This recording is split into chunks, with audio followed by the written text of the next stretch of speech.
विजयनगर थाना क्षेत्र स्थित एक मैरिज गार्डन में अज्ञात महिला की नग्न अवस्था में लाश मिलने से पूरे संभ्रांत इलाके में सनसनी फैल गई।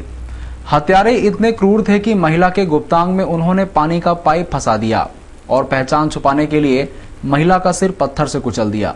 एसपी ओपी त्रिपाठी ने बताया कि सुबह थाने पर सूचना प्राप्त हुई थी कि विजयनगर स्थित बीसीएम हाइट्स के पास एक खंडहर नुमा मैरिज गार्डन में महिला का नग्न शव पड़ा हुआ है। मौके पर पहुंचकर देखने पर महिला की शिनाख्त की गई, लेकिन उसकी शिनाख्त नहीं हो पाई। हत्यारों ने उसके गुप्तांग में पाइप फंसा दिया और शिनाख्त ना हो इसके लिए उसका सिर पत्थर से कुचल दिया। उसकी रेप के बाद हत्या की गई, यह पीएम रिपोर्ट आने के बाद पता चलेगा। पुलिस फिलहाल महिला की शिनाख्त में जुट गई और अज्ञात हत्यारों के खिलाफ मुकदमा दर्ज कर लिया है। लाश मिली है, इसके सिर में पत्थरों से कुछ चोट पहुंचाई जाना प्रतीत हो रहा है। महिला की हत्या हो चुकी है और अभी तक महिला ज्ञात नहीं हुई है। उसकी कलाई में चमेली और जवान सिंह ऐसा लेख किया हुआ है, तो यहाँ आसपास के लोगों से शिनाख्त कराई जा रही है और इसमें हमारे एफएसएल के जो फॉरेंसिक टीम है वो सब पहुँच गई है और पंचनामा कार्रवाई कराई जा रही है। इसमें फिर फर्दर हम लोग प्रकरण दर्ज करके इन्वेस्टिगेट कर रहे हैं। शव किस हालत में मिला, एग्जैक्टली शव की क्या स्थिति थी? शव अर्धनग्न अवस्था में मिला है। गार्डन के चौकीदार का कहना था कि मेरी ड्यूटी 10 बजे से 6 बजे तक की रहती है, रात में किसी की ड्यूटी नहीं रहती। सुबह ड्यूटी आने पर महिला की लाश देखकर पुलिस को सूचना दी। मैं जाता हूँ फिर इधर आता हूँ। कौन से ऑफिस जाते हो और सवेरे क्या देखा? सवेरे आया तो ये लेडीज पड़ी हुई थी। हाँ। तो फिर मैं वापस ऑफिस में गया। हाँ। फिर वो ऑफिस में बोल के आया। चौकीदारी कहाँ करते हो तुम? यहीं पे, इसी प्लॉट की। तो रात भर रहते हो कि दिन में? नहीं, दिन में 10 से 6। 10 से 6 रहते हो? रात में कोई नहीं रहता। किसकी जमीन है ये? किसकी जमीन? ये बीसीएम गार्डन वाला है। बीसीएम गार्डन वाला को पड़े हुए। गुरुवार रात एक महिला से बाइक सवार 2 बदमाश उसका पर्स छीनकर भाग निकले। महिला के पर्स में 8,000 रुपए नगद और 2 एटीएम कार्ड रखे हुए थे। मामले में पुलिस ने अज्ञात बदमाशों के खिलाफ मामला दर्ज कर उनकी तलाश शुरू कर दी है। घटना पलासिया थाना क्षेत्र के बंगाली चौराहा की है। महादेव तोतला नगर में रहने वाली गीता अवस्थी पैदल अपने घर जा रही थी, तभी बाइक पर आए 2 बदमाश गीता अवस्थी का पर्स छीनकर भाग निकले। पर्स में 8,000 रुपए नगद, 2 एटीएम कार्ड सहित जरूरी कागजात रखे थे। एक महिला गीता अवस्थी करके महिला थी जो अपने घर जा रही थी। उसी दौरान 2 बाइक पर, काली बाइक पर 2 लड़के आए, उनका बैग छिना रह गए जिसमें 8,000 रुपए और एटीएम कार्ड्स थे। सर, महिला की क्या उम्र होगी? 41-42 साल की उम्र है महिला की। मामले में पुलिस ने अज्ञात बदमाशों के खिलाफ मामला दर्ज कर उनकी तलाश शुरू कर दी है। बिजली न मिलने से परेशान राधा स्वामी नगर के रहवासियों ने पहले विद्युत मंडल और बाद में कॉलोनी में जमकर हंगामा किया। लोगों का आरोप है कि वो पिछले कई दिनों से बिजली की समस्या से परेशान हैं, लेकिन उनकी कोई सुध लेने वाला नहीं है। मूसाखेड़ी के पास बने राधा स्वामी नगर के रहवासियों ने गुरुवार रात जमकर हंगामा किया। लोगों का कहना था कि क्षेत्र में एक क्रिकेट मैच चल रही लाइट के कारण उनके घरों की बिजली गुल हो गई है। कई बार शिकायत करने के बाद भी लाइट नहीं सुधारी गई।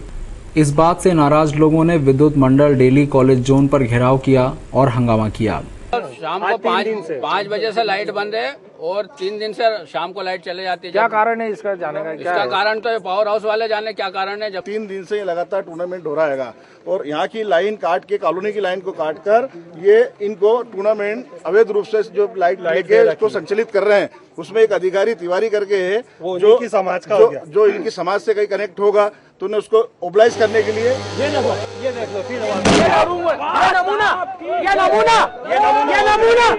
लोगों के हंगामे के बाद बिजली विभाग की टीम राधा स्वामी नगर पहुंची और लाइट को सुधारने का काम किया गया। अगर बिजली विभाग के लोग पहले ही लाइट सुधार देते तो हंगामे की नौबत ही नहीं आती। शुक्रवार की शाम को सोशल डेमोक्रेटिक पार्टी के कार्यकर्ताओं ने उत्तर प्रदेश पुलिस हिरासत में मारे गए मौलाना खालिद मुजाहिद के परिजनों को उचित मुआवजा और नक्सलवाद के खिलाफ कमिश्नर को ज्ञापन सौंपा। शुक्रवार को सोशल डेमोक्रेटिक पार्टी के अध्यक्ष शकील शेख के नेतृत्व में सैकड़ों मुस्लिम कार्यकर्ताओं ने उत्तर प्रदेश पुलिस के द्वारा आतंकवादी बताकर खालिद मुजाहिद को मौत के घाट उतार दिए जाने और साथ ही छत्तीसगढ़ में नक्सली हमले में 28 लोगों की मौत के विरोध में गृह मंत्री सुशील कुमार शिंदे के नाम का ज्ञापन संभागायुक्त को सौंपा। इस दौरान कार्यकर्ताओं ने जमकर नारेबाजी की। इस बारे में पार्टी के जिला अध्यक्ष शकील शेख का कहना था। उत्तर प्रदेश में जो जौनपुर इलाके के अंदर खालिद मुजाहिद के साथ जो पुलिस हिरासत के अंदर उनका जो कत्ल किया गया है, उसी संदर्भ में हमने कमिश्नर महोदय को ज्ञापन दिया है। ज्ञापन कमिश्नर महोदय के माध्यम से गृह मंत्रालय को श्री सुशील कुमार शिंदे जी को हमने पहुंचाया है। इसमें हमने मांग की गई है कि इसकी न्यायिक जांच करी जाए सबसे पहले। दूसरा, जो जिनको शहीद किया गया है मौलाना खालिद मुजाहिद को, उनके परिवार को आर्थिक सहायता दी जाए और उनके परिवार वालों को सरकारी नौकरियां दी जाए, तथा इस तरह से जितने भी जुल्म हो रहे हैं। इंदौर में मोबाइल कोर्ट के निर्देशन में नगर निगम के अमले द्वारा एक गुमटी को हटाने पर विवाद हो गया। सांची पॉइंट की गुमटी फुटपाथ पर रखी हुई थी, जिसे हटाने नगर निगम के ही पार्षद एवं MIC सदस्य भड़क गए। पार्षद ने निगम की कार्रवाई को दुर्भावना से तानाशाह पूर्वक की गई कार्रवाई बताया। मोबाइल कोर्ट के द्वारा रेसकोर्स रोड से जंजीरवाला चौराहे तक अतिक्रमण हटाने की कार्रवाई की गई। इस दौरान इंदौर विकास प्राधिकरण के सामने फुटपाथ पर लगी सांची पॉइंट की गुमटी को हटाने पर MIC सदस्य एवं पुनर्वास समिति के अध्यक्ष दिलीप शर्मा ने विरोध जताया। दिलीप शर्मा ने मोबाइल कोर्ट के निर्देश पर निगम अधिकारियों के द्वारा हटाई गई गुमटी का विरोध करते हुए अवैध गुमटी धारक का समर्थन किया। पार्षद के विरोध के बावजूद मजिस्ट्रेट के निर्देश पर उक्त गुमटी को हटा दिया गया। ये दुकान वाले ने मुझे एक लिखित में शिकायत की थी, आज से 1 महीने पहले भी ये हटाने आए थे। मैंने इसके पहले इनको बोला कि जितनी हमारी, चूंकि ये हमारे नगर निगम का किराएदार है, एक हाई कोर्ट का पुराना आदेश है जिनको 999 दुकानों को नगर निगम में कोर्ट ने वैध माना और उनका किराया आज भी नियमित रूप से ये लोग नगर निगम में जमा करते हैं। इनको अगर हम हटाते हैं, कार्रवाई आपको मालूम हो तो इन्होंने वहां की थी अपने स्कूल के पांगेस बाजार के वहां पे, और उन दुकानों पे जब लोकायुक्त लगी तो मुझे आयुक्त महोदय ने बोला कलेक्टर साहब का आदेश है साहब, ये लोकायुक्त में केस लग गया और ये दुकान हमें शिफ्टिंग करना पड़ेगी, क्योंकि मेरी एक पुनर्वास समिति का प्रभारी हूँ। शिफ्टिंग जब होती है, जब मेरी समिति में वो मामला आता है तो हमसे बैठ के शिफ्टिंग करें। मैंने बोला कि यार जब हटा दी तो टाइम दुकान देना, तो उनको व्यवस्थापन दे दिया, हर दिन नाले गया हमसे दिलवा। इस संबंध में निगम उपायुक्त महेंद्र सिंह चौहान ने कहा कि गुमटी अवैध रूप से रखी गई थी, जिसे पूर्व में नोटिस दिया जा चुका था। बावजूद इसके गुमटी नहीं हटी तो आज सख्ती के साथ गुमटी को हटा दिया गया। गुमटी हटाने के साथ ही रेसकोर्स रोड पर लगने वाले ठेलों को भी जब्त कर लिया गया। उन्हें अच्छे से मालूम था कि इस दुकान के लिए जो अनुमति है दुख संकुल निरस्त की जा चुकी है। जब आज वहाँ पे गए तो फिर वही स्थिति दोबारा आई थी, जिसके पहले गए थे आई थी, उसको भी उन्होंने समय मांगा था और आज उस कार्रवाई को अंजाम देते हुए वहाँ से इसको हटाया। निगम के पार्षद पुनर्वास समिति अध्यक्ष इसके विरोध में सामने आया, क्या बात है? और देखिए आप लोगों से बातचीत हुई, क्या कारण?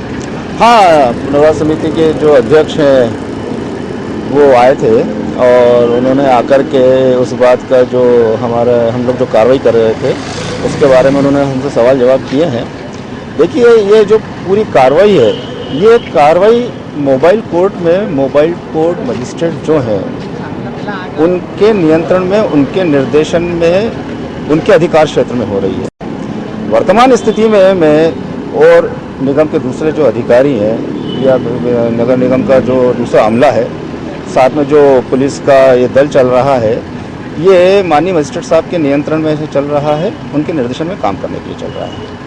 हमें मोबाइल कोर्ट में जो भी हम कार्रवाई करते हैं उसके निर्देश हमें सीधे माननीय मजिस्ट्रेट साहब से प्राप्त होते हैं और उनके ही आदेशानुसार हम काम करते हैं। माननीय मजिस्ट्रेट साहब के द्वारा समय उनको दिया गया पेपर लाने के लिए, तब तक मोबाइल कोर्ट वहाँ पे खड़ी रही।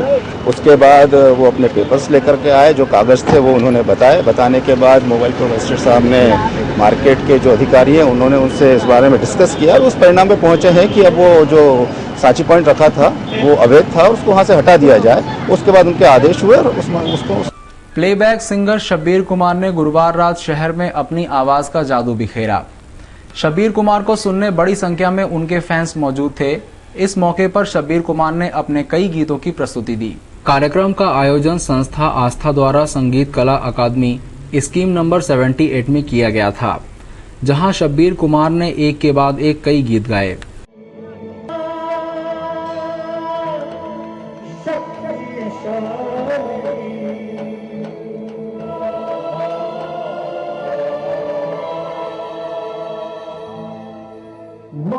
मेरी माँ से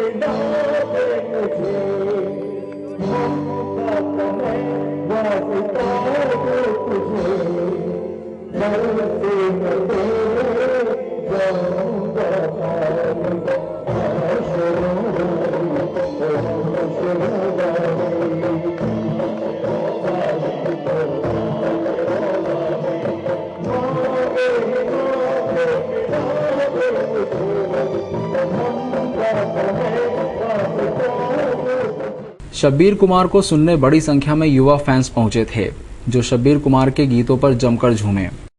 शहर के सुप्रसिद्ध जूनी इंदौर शनि मंदिर में प्रतिवर्ष शनि जयंती पर होने वाले अखिल भारतीय संगीत समारोह की शुरुआत गुरुवार रात से हुई। 10 दिनों तक चलने वाले इस संगीत समारोह में देश के कई ख्यात गायक संगीतकार अपनी प्रस्तुति बाबा के दरबार में देंगे। प्रतिवर्ष शनि जयंती पर होने वाले अखिल भारतीय संगीत समारोह का आगाज गुरुवार को हुआ। 30 मई से 8 जून तक चलने वाले इस समारोह में देश के कई विख्यात गायक संगीतकार अपनी प्रस्तुति देंगे। समारोह के पहले दिन ग्वालियर से आए डॉक्टर ईश्वर चंद करकरे ने शास्त्रीय गायन की प्रस्तुति दी।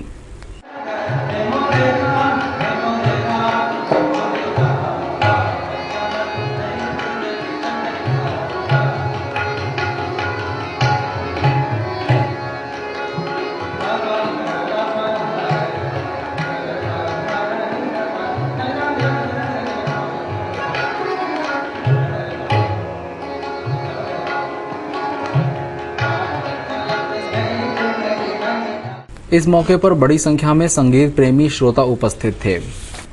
विश्व तंबाकू निषेध दिवस पर शुक्रवार की सुबह व्यसन मुक्ति चित्र प्रदर्शनी लगाई गई, जिसमें नशे के दुष्परिणामों के साथ ही इसे छोड़ने के लिए निःशुल्क दवाइयों का वितरण किया गया। साथ ही इसके सेवन से होने वाली बुराइयों के रेलवे स्टेशन के प्लेटफॉर्म नंबर 1 पर प्रजापति ब्रह्म कुमारी ईश्वरीय विश्वविद्यालय और इंदौर डेंटल एसोसिएशन के संयुक्त तत्वाधान में विश्व तंबाकू निषेध दिवस पर व्यसन मुक्ति चित्र प्रदर्शनी लगाई गई, जिसमें इसके सेवन से होने वाले दुष्परिणामों को दर्शाने के साथ साथ कई स्लोगन लिखे गए थे। इसका शुभारंभ विकास नेताम ने दीप प्रज्वलन कर किया। आकर्षित हो सके हम डॉक्टर लोग इसमें के Indian medical association, Indian dental association और तंबाकू जिला निषेध प्रकोष्ठ जो है सरकार का जो है, उन्होंने ये रैली निकाली है लोगों को जागरूक करने के लिए कि तंबाकू से क्या क्या नुकसान होते हैं और इसका यूज़ बंद करना कितना ज़रूरी है।